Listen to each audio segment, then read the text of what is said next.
Hi, my name's Dominy.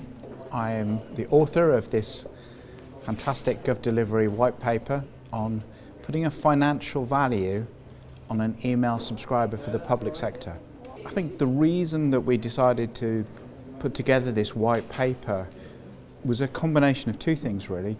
One, the increasing pressure on the public sector to justify everything it does. In the words of the government communications plan this year, it states that we have to justify every single penny we spend on communications. And I think that's the case not just for central government, but for the agencies and for local authorities as well.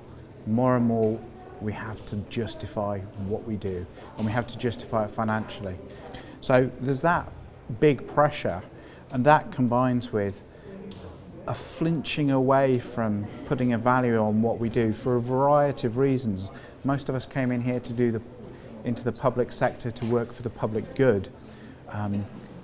We're not money grasping people, and so I think there's a tendency for us to avoid looking at the finance, and we need to get over that, and we need to upskill, if you like. And the idea behind the white paper was to give people a really simple roadmap for this is where you can start to look for the financial value. These are the types of financial values you can find. Here's the calculations. Actually, the sums aren't really that hard. It's not rocket science here.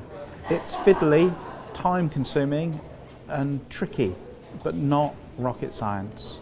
And so the idea was that we'd put together this in terms of a little route map for people for justifying what they do financially, both to justify the investment, but also because increasingly as communicators, people are looking at us and saying, what do you bring to the party? And more we need to be able to say, well, what we bring to the party is £50,000 worth of value here, £100,000 worth of value there. When we look at almost starting from the bottom is what's our sort of worst case scenario when we start looking at it in terms of what can email save us in terms of our cost of communication. We're looking at a figure of about £1.51 per subscriber we get. So for a typical local authority, that could be £70,000.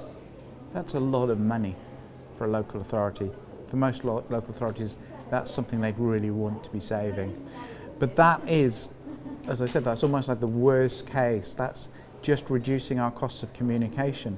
The numbers get huge when you start to think about the contribution we could make to reducing operational costs in other departments. If we can recruit a foster carer that saves us sending a child to a children's home, we can save our council £130,000.